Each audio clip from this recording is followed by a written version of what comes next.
Fans, we are back with another edition of the Cheap Heat Productions Wrestling Podcast. My name is Jack Kilby, Executive Vice President of Great North Wrestling. And tonight we have with us a man who is a second-generation talent, a man who did some work in the World Wrestling Federation in the 90s, but is a standout talent still to this day in the New York independent area. Wanted to welcome Mr. Jason Speed to the podcast. Thank you. Thank you for having me. I was looking forward to this.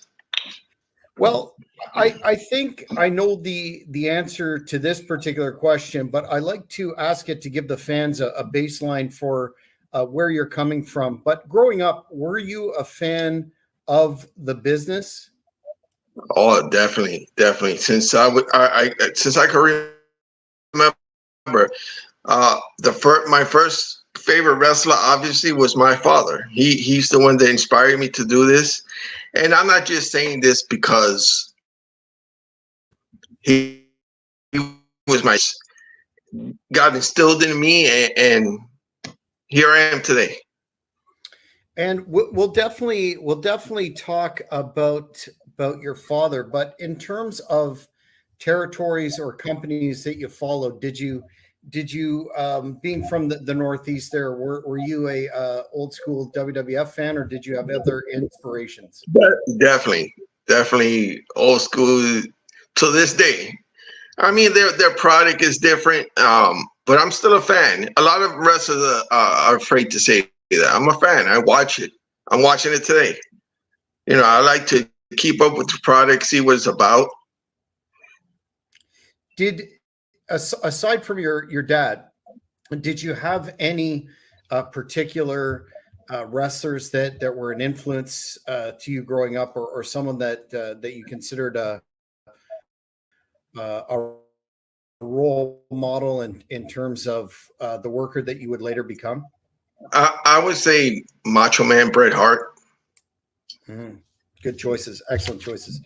So you touched on the fact that your dad was a wrestler, and he actually, from my research, trained Hugo Savinovich, the longtime wrestler and Spanish announce member for the WWF.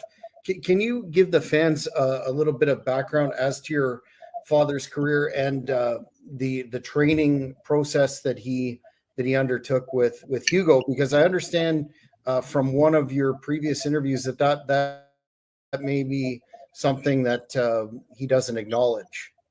That's true. Well, my father started in the early 70s. He was one of the stars on a show called Ringside 41 in New York City. And he trained Hugo in his first match. And the funny was when Hugo had his first match and he lost, he went into the ring and started crying. My father had to get him out. And later on, he became somewhat of a name. And in all those interviews today, it kind of hurts because my father was really instrumental in his career. Never acknowledges him.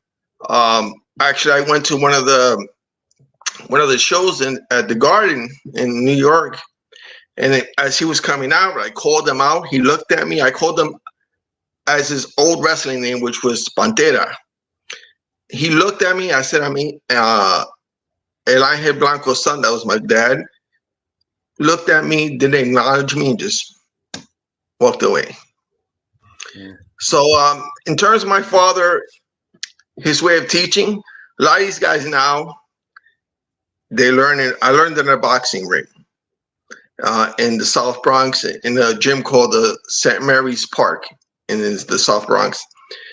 And then after that, he would teach me how to fall on concrete in that gym. So once you got in that ring, it was nothing. And he didn't teach me any other way than all the other guys. Didn't treat me any different. And that's how I learned. Now, that kind of old school training, definitely old school training.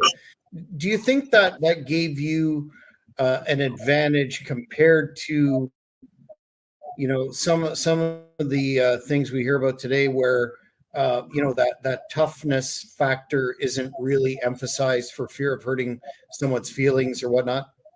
I definitely, definitely. Like I said, I didn't get any special treatment. When I got chopped, I got chopped. When I got hit, I got hit. It was like, oh, Jason's my son. I'll take it easy. It wasn't like that. And a lot of guys who came out of that gym, there was a tag team you might know, the Headhunters. Yes. Yes. They came out. They came out of my father's gym in the Bronx. I went on tour with them many times in the Dominican Republic, and they came out of that old school. That's old school gym, old school mentality, and they made it. Yeah, there's something to be said for the versatility and the stick-to-itiveness of individuals that had the benefit of that old school training. Super fan Mike D is asking, did you ever meet Dino Bravo or Giant Gonzalez? Interesting. I was just interviewing ECW's Fonzie last night, and we got into a big discussion about Giant Gonzalez. That was maybe around your time in the Fed? Yeah, Giant Gonzalez, no, but Gino Bravo, yes. Nice guy. What was that context? Backstage? Backstage, yes. And it's funny because when I was first started with the WWE, I did a 3-year stint. And back then, what they call jobbers, they call enhancement talent now. You didn't see much of the stars talk to these guys or hang out with these guys. And I had good interaction with them. Matter of fact, one of the ones that I really hung out with and you know, went to the bars afterwards was Macho Man Randy Savage. Great guy. And I got a story about that. So, like I said, at that time, they looked down on jobbers. So we're having a beer, and Mr. Perfect comes out. He's blasted out of his mind. He's like, what the F are you doing with this guy? What? Macho Man stopped him in his tracks and listen, he's with me, and that was the end of it. Nice. Did you find, and that was one of the questions that I wanted to ask you down a bit, but did you find the environment backstage to be welcoming to you know, so-called guys, that local guys that are brought in, or was there a lot of you know, hostility there? There was. It depends how you carry yourself. If you carry yourself well, you respected the locker room etiquette, and you weren't making an ass out of yourself, you were welcome. You were talked to. But now, if you didn't do that and you try to be a hot shot or you know, just talk out of your mouth, then you had problems. Mm-hmm. Savage. I know a friend of mine who worked for years in Canada by the name of Doug Cass, and he put over Savage as really, really good to all the guys and picked up meals and that sort of thing. But during that time frame, Savage was teaming with the Ultimate Warrior. Did you have any interactions with Mr. Hellwig? Yes, they asked me a lot of time, and it wasn't a good one.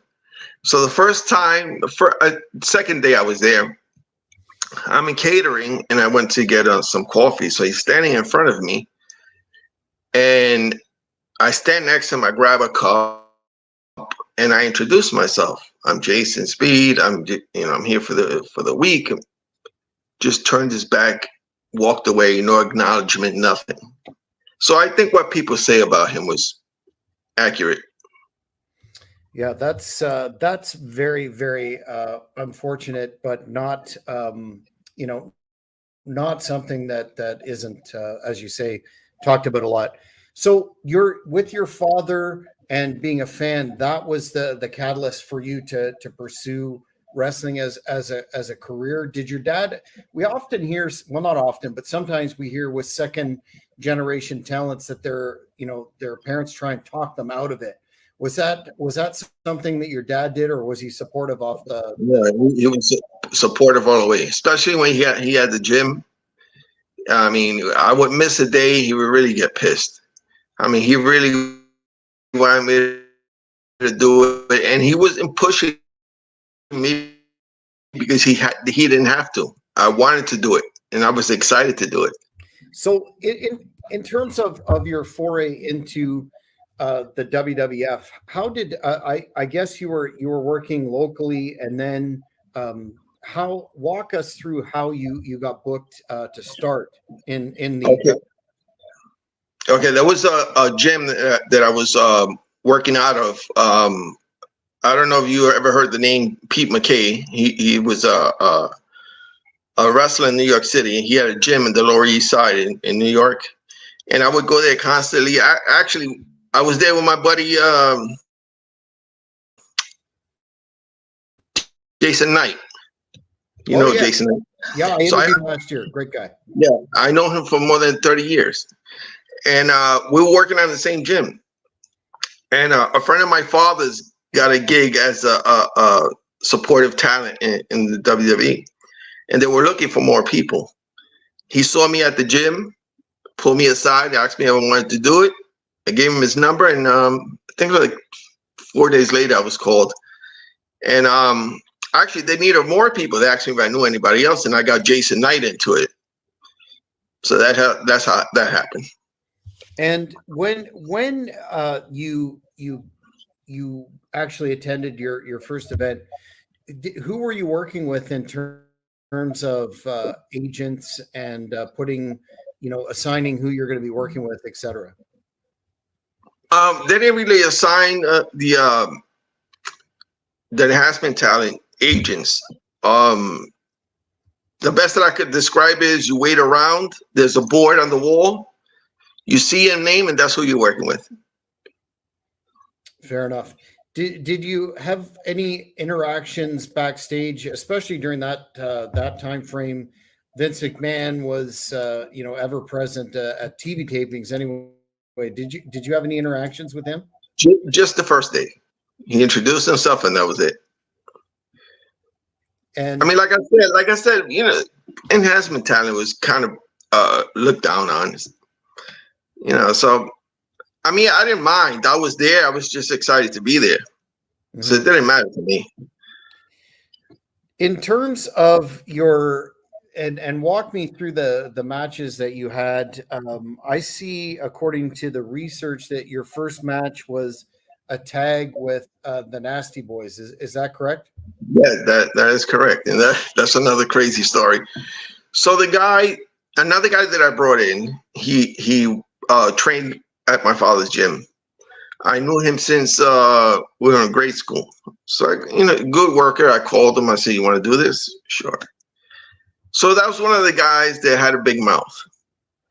So we're backstage, and they all play cards before the matches. And the Nasty Boys told him, "Hey, Julio, why don't you tell Tito Santana we're playing cards to come over here?" The guy got nerves to tell him, "Why don't you go tell him yourself?" I was like, "Oh my God." I couldn't believe it. So they left it like that. They didn't say anything. Maybe like an hour later, we're in the locker room. They come in, they surround them. And my friend had his back to me, and he winks his eye at me. He starts telling him, "Why did I beat the crap out of you right now? How would you like that?" He was like crapping in his pants. Forward to the match. We're getting things together for the match. And they're saying, "Who's taking the armpit?" He said, "Your boy is." Oh, man. When they got him in that ring, I don't know if you could look that match up. It's on YouTube. I mean, they gave him the beating of his life. My thing was the quickest thing. They gave me a double DDT. Jimmy Hart rolled me out, and the rest was him. They tore him to pieces. That's what you get. Did you ever bring him back in, or was that? No, that was the last time. I can't say I blame him. And of course, a lot of folks here, including one of the fans, Mike, is interested in your match with Shawn Michaels, who was, just at the start of his ascension. He had Sherry Martel with him. I recently watched that match, and how did that come together? And what were your thoughts when you saw your name beside him? They must have had confidence in you to assign you to him, given that push that he was just starting. Yeah, it was amazing. I always make a joke that I had a non-title match with Shawn Michaels. I mean, basically true. But I don't know. I think they must have confidence in me and saw some of my work.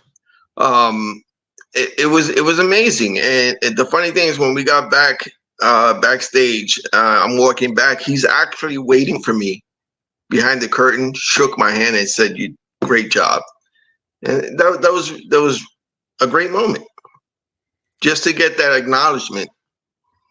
Yeah. What are your I know obviously the man had significant talent. He was pretty much a veteran, not pretty much. He was a veteran at that point in time.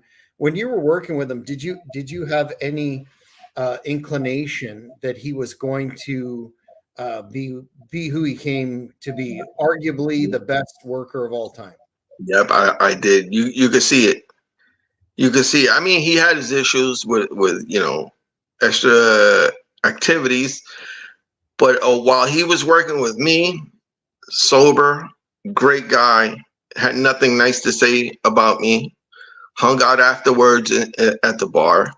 But of course, you could tell that guy was going. I mean, the minute that happened, that they did that heel turn, you could tell the guy was just gonna blow up. Did you have any contact or feedback from Sherry Martel, a true veteran at that point as well? Yeah, she's another one that complimented me. And actually, after that, we would go to her room, play cards afterwards. She was a great girl. Yeah, it's a shame what happened. Yeah, gone way too soon. Now this is an interesting question that you probably may or may not have got before, but I noticed in that match that you were wearing like powder blue tights, and a lot of the fans seem to think there's something to that in terms of the color being cursed for wrestlers. Do you you never heard that before? Never heard that. What I've heard was people making fun of me. They were so high, but that's about it. I never heard that before.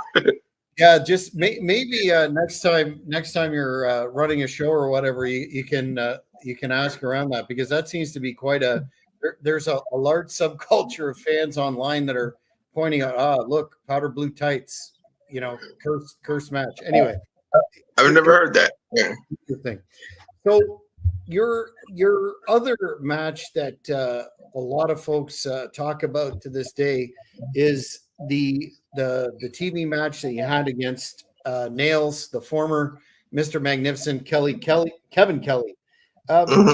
Did you can you talk about how that match was put together and your experience working with him? Did you see any of the attitudinal issues, so to speak, or depending on whose side that you talk about, that led to that incident with Mr. McMahon backstage? Not at all. I would never have thought that. I can't comment on what happened because I wasn't there, but my experience with him, the match was put together quick. He was very professional. I mean, very, very stiff, and not in a bad way. That's just the way he worked. I mean, when I was getting choked out with that baton, I was getting choked out. But great guy. Afterwards, actually, I lost my bag in the back. Actually, somebody played a joke on me and put it somewhere. He actually helped me look for my bag. So not a bad guy. Wow.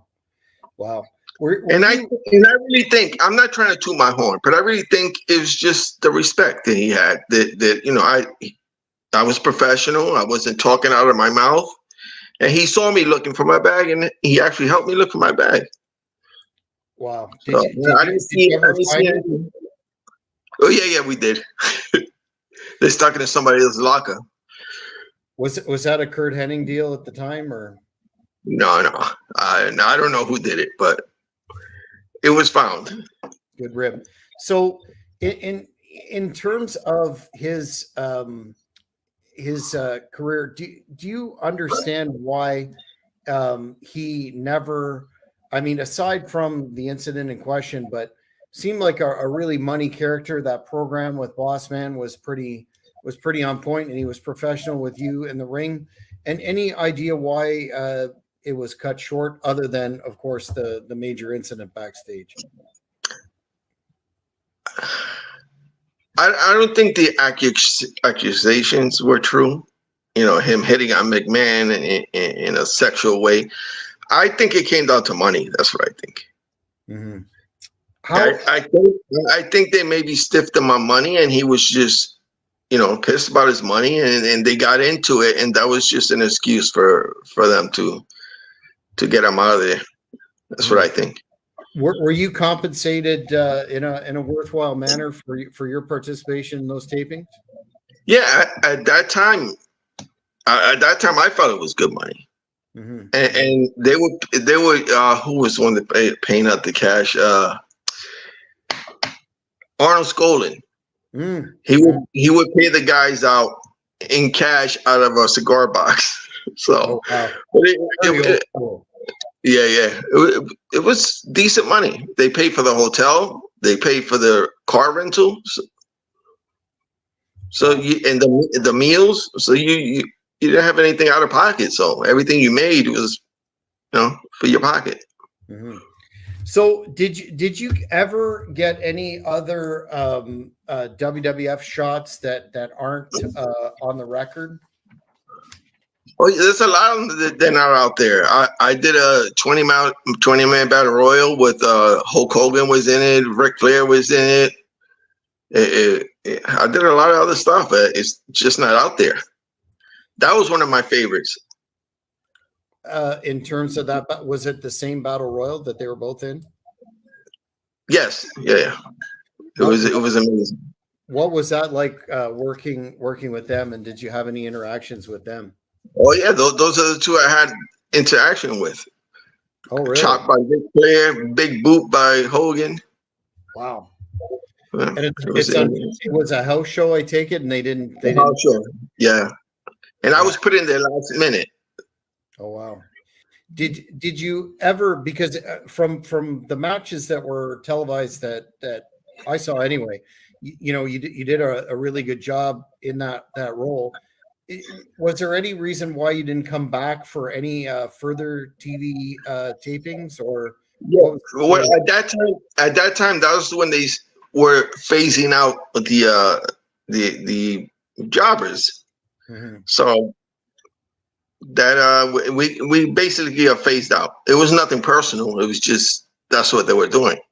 Mm-hmm. But till this day, I'm doing it. I have a show November 13th, November 11th with Soul Championship Wrestling. That's Jason Snipes' organization. Mm-hmm. And I'm tagging with my son, so third generation. Oh wow, excellent. He just had his first match 2 months ago, tagging with me. So that was very I was very teary-eyed, because I did the same thing with my father, tagged with him, and it was amazing to see him in there and taking those shots and taking it like a man, and just looking at that was amazing. So we're gonna have a second one November 11th. So look out for that. Well, when we wrap up, we'll get all the information for the fans where they can follow you and be aware of your upcoming events.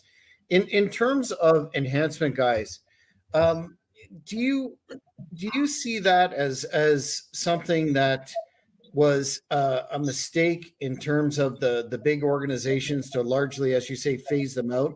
And do you think that the guys that played that role so well on television, I've had the pleasure of interviewing a lot, Barry Horowitz, Reno Riggins, Bob Cook. Oh, that was another guy that was amazing. Horowitz. Me and him got along backstage. The guy, that's a great talent.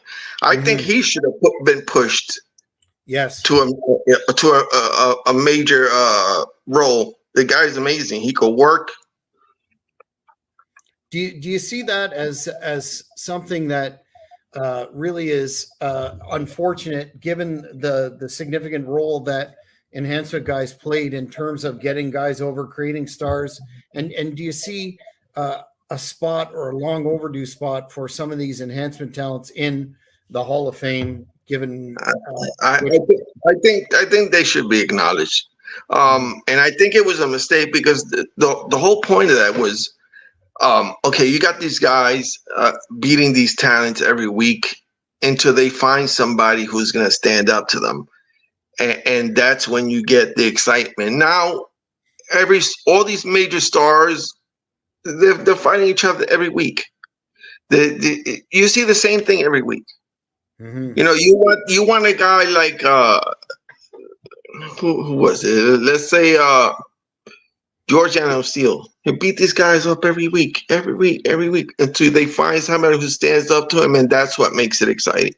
Mm-hmm. Now you got WWE, which I'm still a fan of, but you see the same people in the same spots every week, Mm-hmm. and it gets boring.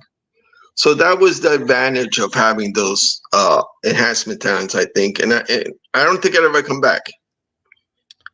Yeah, unfortunately, because it seems to be that the modern companies are more a television company, and they're concerned with quarter hour ratings and ratings overall than pro wrestling. My personal view is that although the business has moved on, so to speak, enhancement talents were a vital part of creating, just like you Definitely. said, creating that interest and excitement in the fans for Wrestler X being built up. How many guys were fed or built up for Hogan to be a legitimate threat, and then when they finally got in the ring with him, they were considered to be a real threat. So anyway, exactly. that's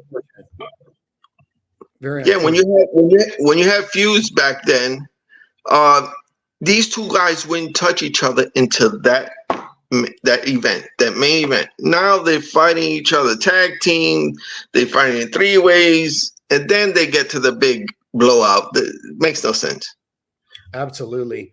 A fan is asking, how was it working with Gabe Hitch? Who's Gabe Hitch? I'm not familiar, so you're not either, I guess. No, I don't. Sorry. Okay, well, maybe if you can put some context on there, Mike, we can ask again. Now, you in your role as being prominent in the New York area for independent shows, you work with a lot of or quite a few TNA stars, including an experience that I heard about with Angelina Love. What do you think of the rebranding of? If you want to get into that, go for it. If it's ancient history, no problem. What do you think of the rebranding of Impact back to TNA that was announced this Saturday in the pay-per-view outside of Chicago? I don't think. I think after Jeff Jarrett left and they didn't have that influence, and they didn't have that Paul Heyman influence, I think it's just went down. I don't think that rebranding is going to make a difference. It may, but I don't think it's going to make a difference. People are not watching, and that's unfortunate for them. But I don't think changing the name it's not gonna make any difference. Yeah, especially since now that NWA announced that they have that television deal with the CW network, they're definitely number 3 behind AEW and WWE. Hopefully, I mean, the more places people have to work, the better. But it's going to be interesting to see if they can get a market cornered, so to speak. Yeah, that's a good part about it. That I a lot of wrestlers have places to go now. Mm-hmm. Mm-hmm. Yeah. In again doing research, you've wrestled in several interesting places, and I heard that you worked in Iceland at one time. Can you talk about that, or any of those other exotic places that you worked? Yeah, that was with WWE in Iceland, Greenland. I did I worked in the Dominican Republic with the UWF. That was with the headhunters. Yeah, but I love traveling. I mean, the food has in Iceland, the food is not that great, but it's a beautiful country. Who did you work on that particular tour of Iceland and Greenland? Both of those places, they had me working. What was the guy that was the Gator guy? I forgot his name. Steve Kern. Yes, Steve Kern. Yeah. So I worked most of the time with him. How was that experience for you? Another great guy. Mm-hmm. A lot of these guys surprised me that they wouldn't even talk to me. But he was another one that would sit out in the arena with me and just chat about life and whatever we were talking about. But yeah, great guy. Yeah, definitely an old school guy. So can you talk a little bit about your promotional work in the area there and what you have upcoming, in addition to the exciting news about tagging with your son and that third generation extravaganza? Right now, that first match I had 2 months ago, I haven't wrestled in like maybe 4 years. Really? Until my son got interested. And he's like, Dad, can you train me? Can you do this? And I saw the same thing. I would, have those conversations with my father. So he got me back into it.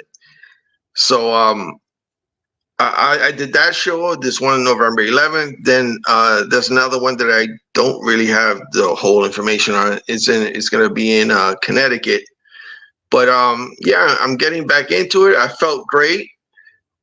My son was kind of worried, but so yeah, I did 2 Japanese arm drags. And so when we were setting the match, I was talking to the other guys.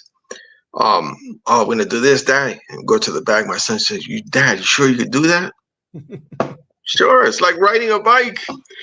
I mean, I got in there. I did the 2 up in Japanese arm drags. So we get to the back. He said, Dad, you got up like it was the Matrix. I said, I couldn't believe it.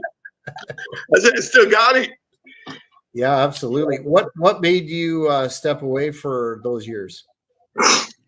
My dad was sick. He passed away 7 years ago, so that kind of hit me hard. And I honestly, I wasn't into it. I had a little depression, and my son, he woke me up. He got me back into it, and I don't know when I'm going to stop now. Excellent. Well, we'll be sure to keep in touch, and if you have any major developments coming up, let us know. But in the meantime, where can the fans find you on social media? I know you have a Twitter and Facebook as well. But is there any? Yeah, and Instagram too. You can get me at Jason Speed on Instagram, Facebook, TikTok, all the major social media platforms. If you have any questions, you know anything, just hit me up. Thank you for watching the Hannibal TV. Please like this video if you enjoyed it and click the subscribe button to not miss any of our latest shows.